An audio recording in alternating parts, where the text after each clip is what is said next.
Estou aqui dando entrada à nossa participante agora dessa próxima mesa, né, dessa próxima conferência, que é a Sandra Sena.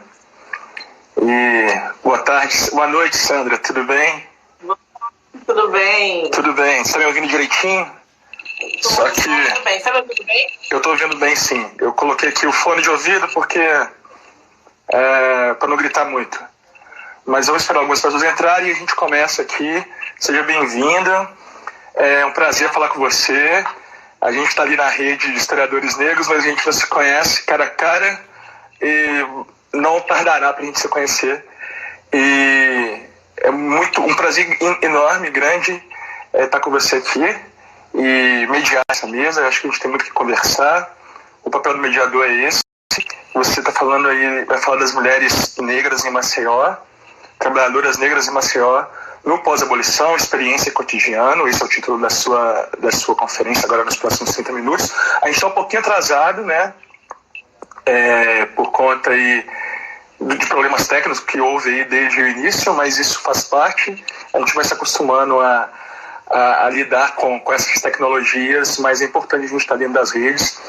E aquilo que eu falo sempre, né? Que a gente, muito embora por conta dessa situação de pandemia, isso nos afastou, teoricamente, mas nos aproximou e nos colocou para dentro desses espaços para trazer os temas das nossas pesquisas e compartilhar experiência, conhecimento, entendimento, ampliar isso e fazer essa divulgação da pesquisa científica para outros públicos, o que é muito importante. E a rede de historiadores negras e negros vem a calhar, está aí para isso, e eu acho que essa segunda jornada que a gente promove esse ano vai ao encontro dessa expectativa de disputarmos, enquanto historiadores e historiadoras, as narrativas da história a partir dos nossos lugares de produção, do conhecimento de professores, de pesquisadores. E eu faço aí a deferência e o agradecimento para os outros nossos colegas da rede de historiadores negros e negras, e faço uma ode aí a essa jornada que a gente está aí engatando, e estamos no segundo dia, trazendo aí a discussão, o debate, a pesquisa de dezenas de colegas que estarão aqui conosco até a sexta-feira, dia 24. Lembrando que esse mês de julho é o mês a gente faz essa rememoração, essa celebração das mulheres afro-latino-americanas e caribenhas.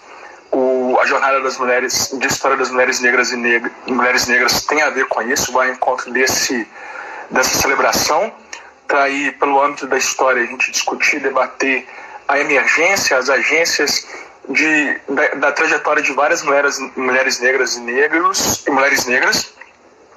E no nosso caso aqui, a Sandra vai falar um pouco das mulheres de Maceió, no pós-abolição, que é um conceito muito importante, né, Sandra? É uma chave de entendimento muito importante que possibilita para nós historiadores e historiadoras adentrar e trazer à tona outras perspectivas, outras trajetórias, outras vivências, nesse caso das mulheres negras, que como elas transitarem, agiram aí nesse ambiente do pós-abolição, como que se operou isso na cidade de Maceió, que é a sua pesquisa. Lembrando que a Sandra ela é graduada em mestre pela Universidade Federal de Alagoas, a UFAL. Ela é militante do movimento negro, ela também é poetisa,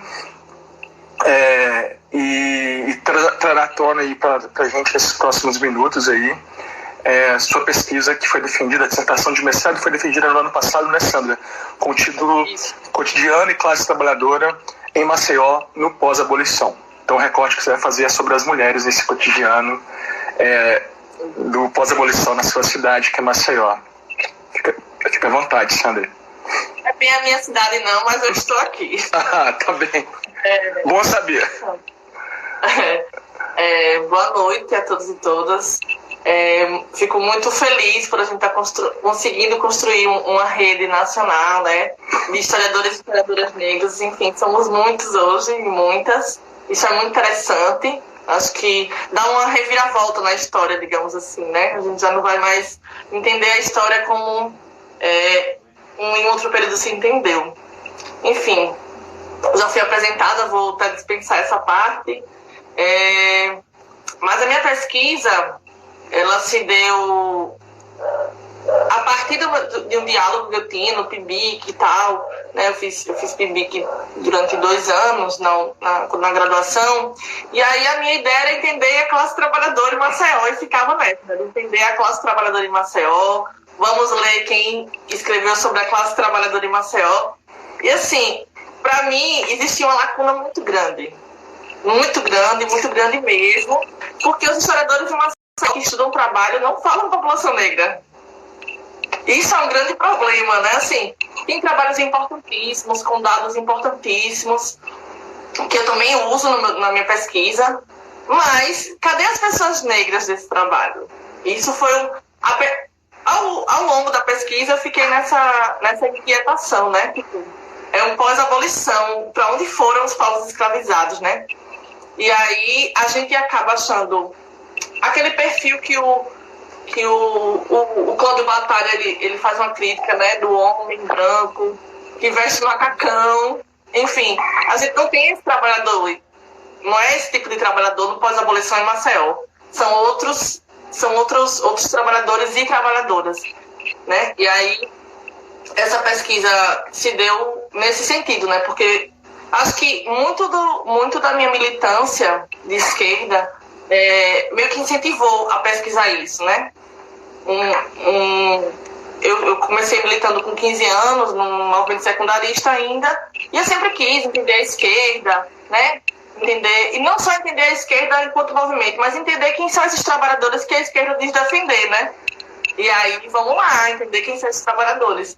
E aí, eu acho que eu escolhi o pós-abolição justamente por perceber essa lacuna, né? Não, apesar de que vários estados do Brasil já têm esse trabalho muito mais edificado, digamos assim, São Paulo, Rio de Janeiro, Minas Gerais, Salvador, a Bahia, né? Enfim, tem esse trabalho muito à frente da gente. A gente ainda está caminhando em passos bem devagar, e assim.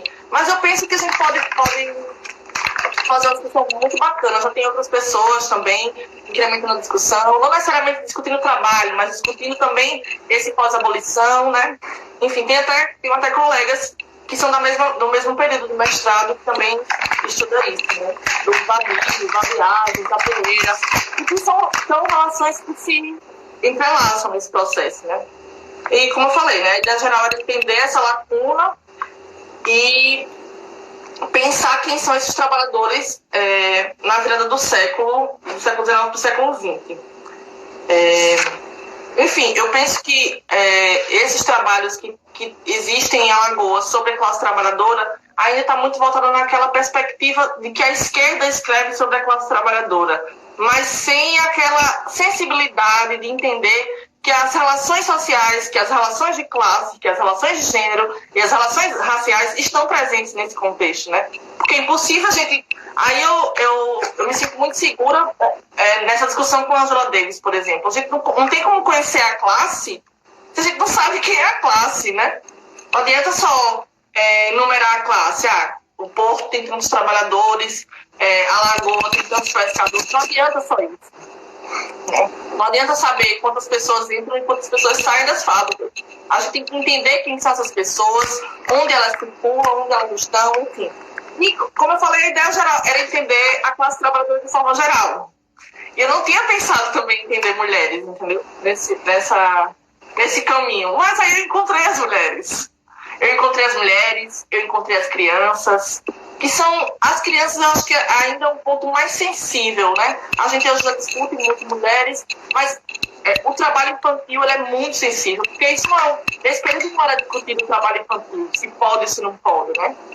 Hoje ainda também tem os seus problemas. Tem muitas pessoas que acham que criança tem que trabalhar, que o lugar da criança é no trabalho. Mas, enfim. E aí eu percebo que falta a população negra, faltam as mulheres, faltam as crianças, falta, consequentemente, as pessoas que estão inseridas nesse trabalho mais informal, que também não era visto como trabalho informal nesse momento, mas que eram pessoas que não tinham emprego certo, não tinham uma atividade que lhes gerasse renda de forma mais consistente, né? E a grande pergunta, para onde foram os escravizados e as escravizadas? E aí, na falta dessa discussão sobre trabalho em Alagoas, na falta desses elementos que eu procurava, aí eu comecei a ler as pessoas que estão em outros lugares, né?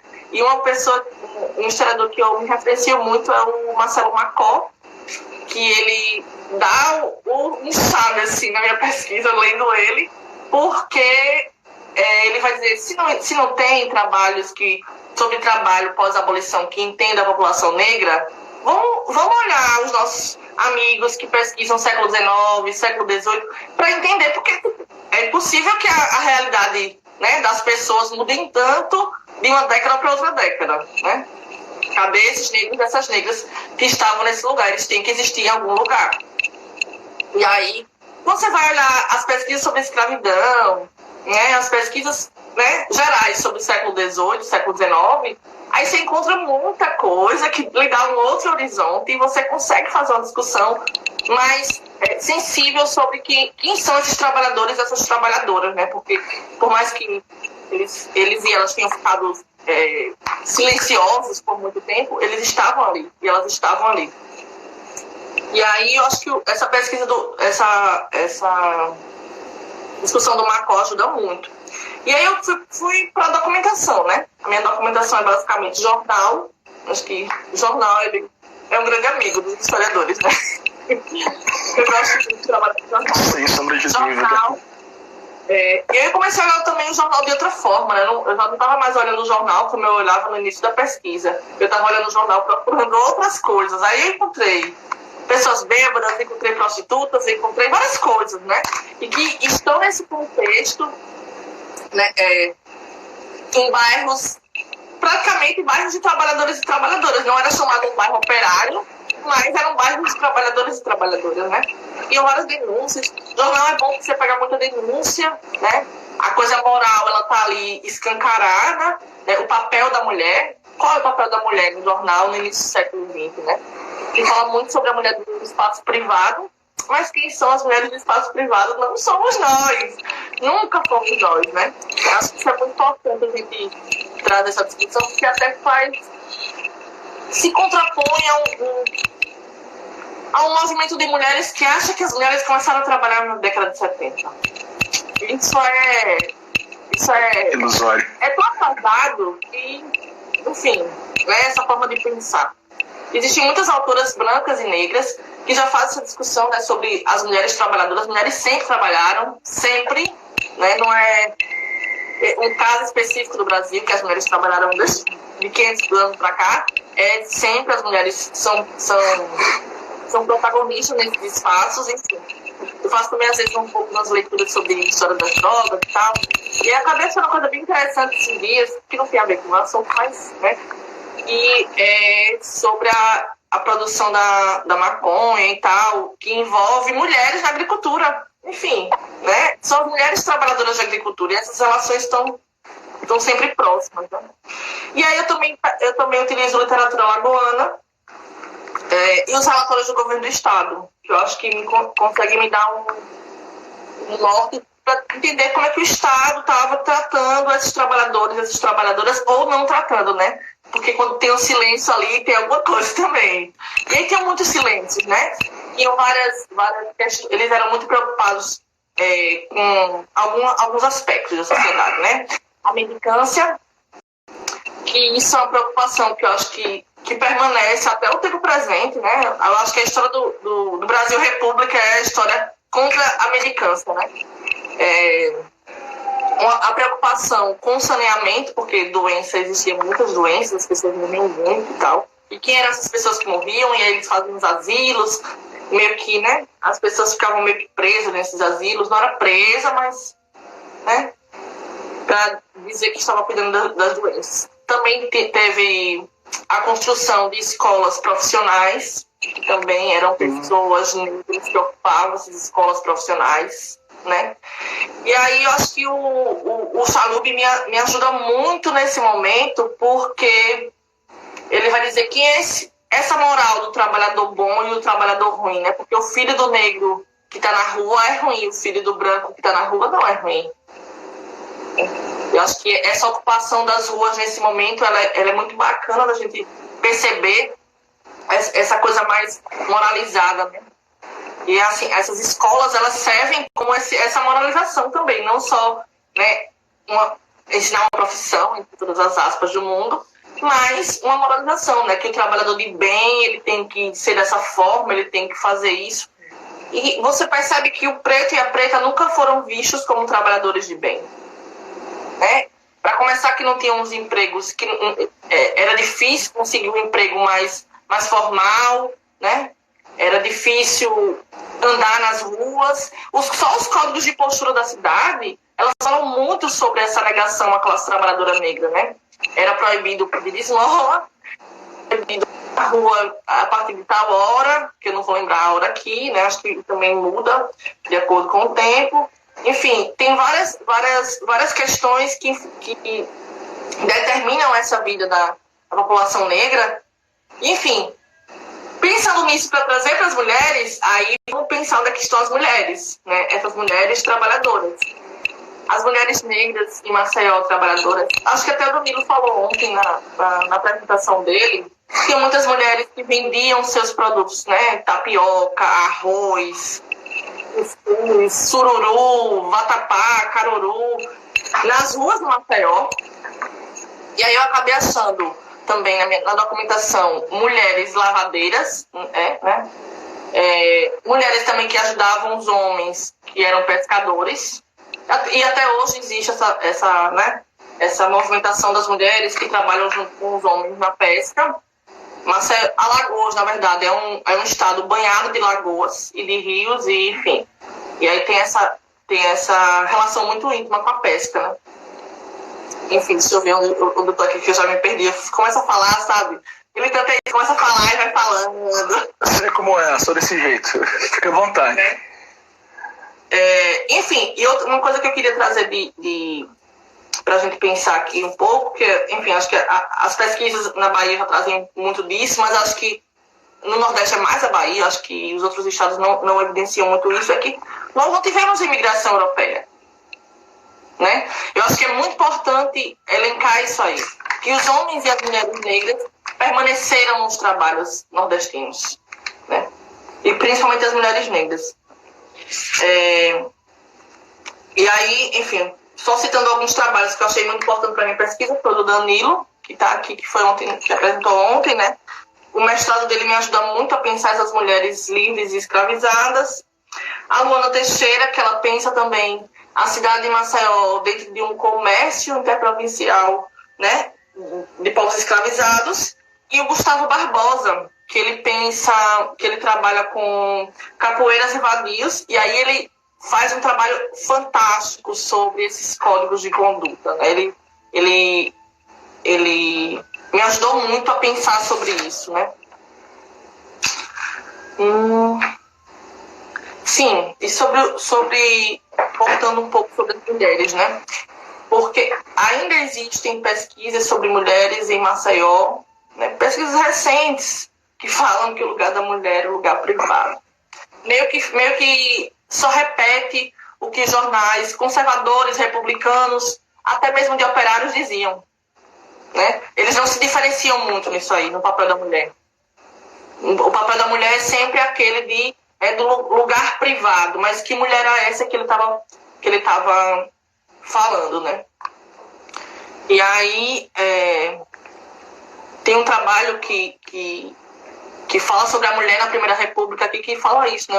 O lugar da mulher é um trabalho que trata da questão racial muito, muito importante, que fala sobre quebra de Xangô, que fala sobre, né, a opressão ao povo negro, mas quando vai tratar de mulher, coloca no mesmo lugar, parece que não conseguiu pensar esse lugar da mulher. E aí eu acho que a nossa presença feminina na historiografia, na história, ela é fundamental para pensar. Porque é difícil, né? Parece que é difícil homens pensarem nesse lugar da mulher. Não que seja impossível, não estou dizendo isso, mas acho que é muito difícil. E aí, na literatura, eu vou encontrar mulheres prostitutas, rendeiras, rezadeiras. Tem um livro de crônicas que eu uso que é muito interessante. É um cara que ele era pobre até um certo tempo, e o pai conseguiu ascender socialmente, um homem branco, E quando ele consegue ascender socialmente, ele tem uma babá. E ele conta nesse livro de crônicas dele sobre essa babá. Ele chama ela de preta velha. Não lembro se ele fala preta velha gorda, uma coisa assim. E ele diz que ela fazia comida para ele todos os dias, né? E fazia comida não só para ele, mas para os filhos daquela vizinhança, mas ele tinha nojo dela, porque ela era uma mulher negra. E ele fala isso com uma naturalidade assim, tão grande, sabe? Que você percebe que esse nojo provavelmente não era só dele. Não foi uma coisa construída, né, a partir dele, mas a partir de uma construção social que diz que a mulher negra é nojenta, gente. E aí, eu acho que é muito interessante essa crônica, muito interessante, porque ele chega a dizer que ela não aceitou a alforria. O que seriam essas mulheres que não aceitaram a alforria no fim da escravidão, né? Provavelmente mulheres que não tinham para onde ir, né? E aí ficava entre as casas, ajudavam uma casa ali, uma casa aqui, para conseguir se manter até o fim da vida. Elas já estavam bem velhas. Como é que essas mulheres iam se inserir no mercado de trabalho se elas não davam conta nem, né? Enfim, acho que esse fim da escravidão, ele tem a questão da luta, mas ele tem a questão de jogar o nosso povo, né, meio que na sarjeta, assim, sem dar nenhuma oportunidade. A mendicância, e aí acho que é uma coisa, eu falo muito da mendicância porque é muito frequente nos jornais aparecerem reclamações de que mulheres e homens e crianças viviam pedindo nas ruas.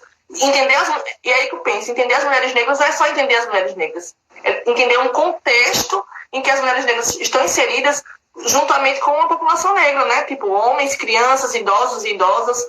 E aí ela se sente responsável por esse processo. Enfim, outra coisa que eu achei também foi... eu acabei achando um bairro em Maceió, que eu já sabia dele, mas ele não era muito estudado porque ele não é um bairro da região litorânea. Ele é um bairro um pouco mais afastado. Não tão, mas é um pouco mais afastado. Aí uma arquiteta fez um trabalho sobre ele, que aqui tem um curso de arquitetura que eu acho que parece ser bem interessante, que eu já vi vários trabalhos muito interessantes para pensar a cidade. E ela fala do Alto do Jacutinga. E aí ela trata do Alto do Jacutinga como se fosse um quilombo urbano naquele momento, né? Nessa virada do século. E aí os jornais, por tabela, já trazem essa região como sendo uma região onde moravam mulheres de vida alegre. Aí eu fiquei batendo na cabeça como é que seriam essas mulheres de vida alegre, até descobri que eram mulheres de vida alegre. E ai meu Deus, que nome bonito, né? Mulheres de vida alegre. Mas na verdade eles só estavam denunciando a prostituição. Denunciando.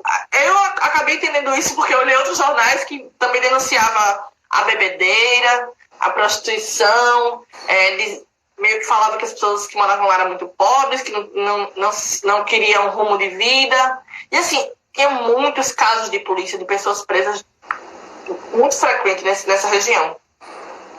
E aí, enfim, eu acho que entender a mulher negra nesse pós-abolição em Maceió é entender um pouco da cidade, né? É entender em que regiões elas estavam. No Alto Jacutinga, como eu falei agora, na região lagunar, que tem as rezadeiras, as lavadeiras, as benzedeiras. Na região do Jaraguá, que é a região do porto, é a região comercial da cidade, né? Enfim, tem muitos homens e mulheres trabalhando. E aí é que aparecem essas mulheres negras, vendedoras de vatapá, caruru, sirica, marança, tururu. E, assim, elas se envolvem dentro da ocupação da cidade como uma forma de sobrevivência, né? E aí entra as pesquisas do século XIX e século XVIII, que é a luta pela libertação, né? A luta pela emancipação, pela compra das alforrias, enfim. E aí é isso. Enfim, acho que a ideia era pensar a sustentação das mulheres nesse processo pós-abolição na cidade de Maceió, dentro desse contexto geral, porque eu não pesquisei necessariamente mulheres, mas aí como eu encontrei muitas mulheres, eu tenho que falar sobre essas mulheres, tenho que colocar para fora sobre essas mulheres. Aí eu penso até organizar, eu não fiz nada depois da minha dissertação, não publiquei nada, eu penso até organizar uma coisa especial sobre as mulheres, porque eu achei tantas delas, né, que acho que é importante a gente trazer essa contribuição aí. Sim, Sandra, ótimo, obrigado. Eu vou fazer eu vou aqui mediar, mas antes eu vou fazer uma coisa que eu não fiz na minha apresentação, esse nervosismo, né, que falar quem eu sou o João Paulo Lopes, sou professor de História, historiador, doutor em História pela Universidade do Estado do Rio, defendi a minha tese ano passado também, 2019, como se defendeu o mestrado.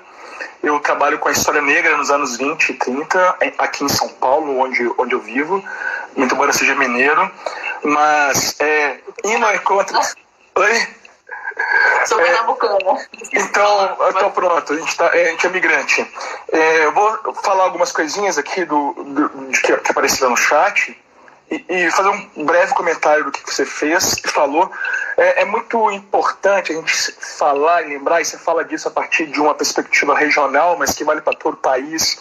É como que existe, né, é o que o Álvaro Nascimento fala de um paradigma da ausência, né, naquele texto clássico que ele fala quando a gente lida com esse trabalhador pós-abolição, é como existe propositalmente uma questão de tirar-se a cor dessas pessoas, embranquecer como se esses trabalhadores fossem brancos, literalmente, e isso valesse para todo o país.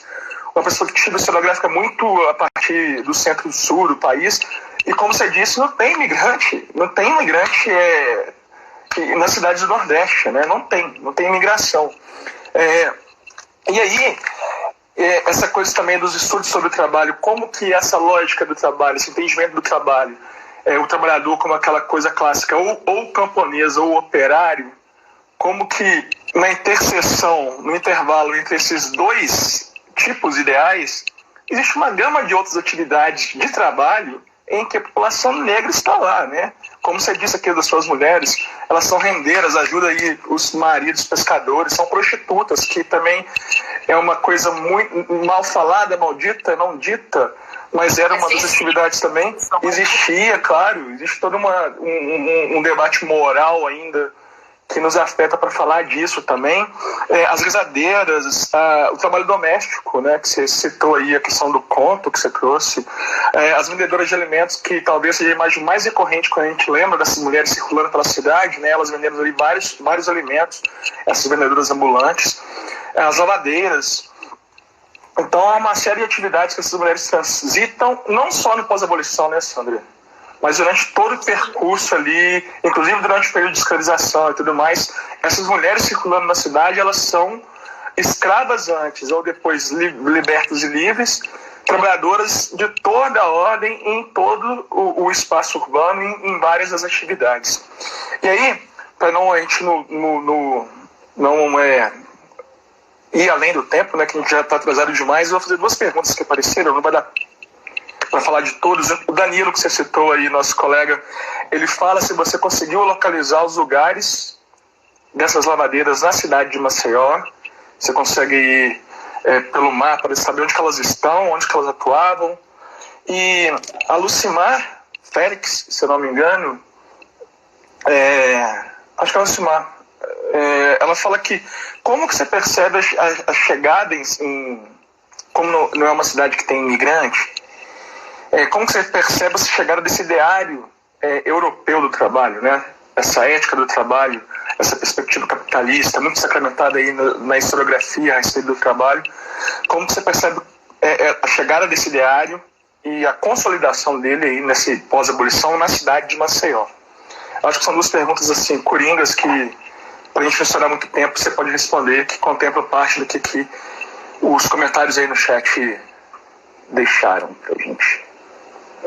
Então, primeiro para responder a pergunta do Danilo, que é mais fácil, eu acho que no mesmo lugar que ele encontrou também as lavadeiras e tal, eu acabei encontrando, que foi na região da Levada, na região lagunar, na região do Poço, que é uma região que fica entre a praia e a lagoa, né? E aí tem fotos dessas lavadeiras, eu posso até enviar depois, né? Acho que foi onde eu consegui encontrar fotografia, mas acho que dá pra... Se eu fosse continuar nessa pesquisa no pós-abolição, eu vou perguntar do período agora. Eu acho que eu procuraria mais nesse sentido, sabe? Porque acho que dá pra achar mais como a live anterior falou aí, o problema não é fonte, o problema são as perguntas. Flávio Gomes ressaltou muito bem. As pontuações perfeitas, né? E aí acho que é também outra pessoa que eu tenho que eu referencio bastante o meu trabalho. Enfim, aí eu achei essas mulheres do bairro do Poço e do bairro da Levada. São 2 bairros, até hoje, não foram bairros que utilizaram muito, pelo contrário. O bairro da Levada fica próximo à região que está para desabar, em Maceió. Mas aí são esses 2 bairros. E sobre esse ideário europeu, né, da cidade de Maceió, acho que, na verdade, é muito a leitura que se faz sobre o trabalho nesse período, né? O Nordeste inteiro vai passar por isso. A gente, por exemplo, eu não falei aqui porque foi uma ação de homens, mas o Nordeste quase inteiro, né? Alagoas, Pernambuco, Paraíba e Rio Grande do Norte fizeram greves em conjunto. Ninguém fala disso. Ninguém fala disso. E eu percebo que não foi só uma vez essa greve em conjunto. Eu percebo que nesse pós-abolição teve essa greve, no pós-ditadura também teve uma greve dessa. Enfim, são processos que acontecem, mas que a leitura dessa classe trabalhadora é uma leitura muito voltada para as regiões centrais do país, né? Que é São Paulo e Rio. Uhum. E acho que o problema maior é a leitura, porque quando você pega o jornal, né, desse período, não eram jornais escritos por trabalhadores, né? Na maioria das vezes, claro que tinha o movimento dos tipógrafos, mas acho que também vai na onda, de fazer uma leitura muito do centro do país e não da gente. Eu acho que por isso que acaba que a leitura sobre a classe trabalhadora é uma e a realidade da classe trabalhadora é outra. É outra. Né? Uhum. Totalmente diferente. Né? E acho que é um pouco disso que a gente consegue fazer uma discussão. Os jornais, eles evidenciam bastante isso, sabe? Bastante, porque é uma leitura totalmente tira a condição de ser negro, de ser mulher, de ser criança. Inclusive, os jornais dos abolicionistas aqui, famoso, que é o Luiz Lavanet. Que as pessoas, essa própria galera que escreve sobre classe trabalhadora, né, abolicionista, como se fosse uma coisa maravilhosa. A partir do final da escravidão, ele começa a contratar criança no jornal. Ele tem um jornal e ele começa todos os dias. Precisa de criança para trabalhar de caixeiro. Precisa de criança para trabalhar de caixeiro. Todos os dias ele fala isso no jornal. Então, para que ele queria o fim da escravidão, né? Porque é um trabalho muito barato, o trabalho da criança, se a gente for prestar atenção. E onde tem trabalho infantil, e aí é uma pesquisa muito recente que eu tenho lido sobre, onde tem trabalho infantil, existem várias outras violações de trabalho. Sem dúvidas isso, né? E, enfim, pensar essa relação aí é importante, né? Porque a gente esquece das crianças. Esquece mesmo. Né? Isso é muito intrigante e importante. Pode ser, inclusive, uma nova chave para lidar com a história do trabalho, né? Não só a questão de gênero e raça, mas também a questão etária, né? De como esse trabalho infantil ele atravessa o período tanto da escravidão quanto também o pós-abolição, né? E falando de pós-abolição, né, Sandra, esse é um conceito que eu falei no início, que é um conceito chave, mas ele é um conceito que vale para até agora, né? Até o tempo presente, né? São histórias, problemas que perduram, estão aí na ordem do dia para nós historiadores e outros cientistas sociais lidar com isso, né? Mas eu vou correr, te agradeço enormemente sua contribuição, maravilhosa pesquisa, importantíssimo lançar esse olhar da pós-abolição para outras regiões do país, escapar aí dessa sedução, dessa armadilha que é lidar só com o Centro-Sul, e no caso do Nordeste, só algumas regiões como Salvador, Recife,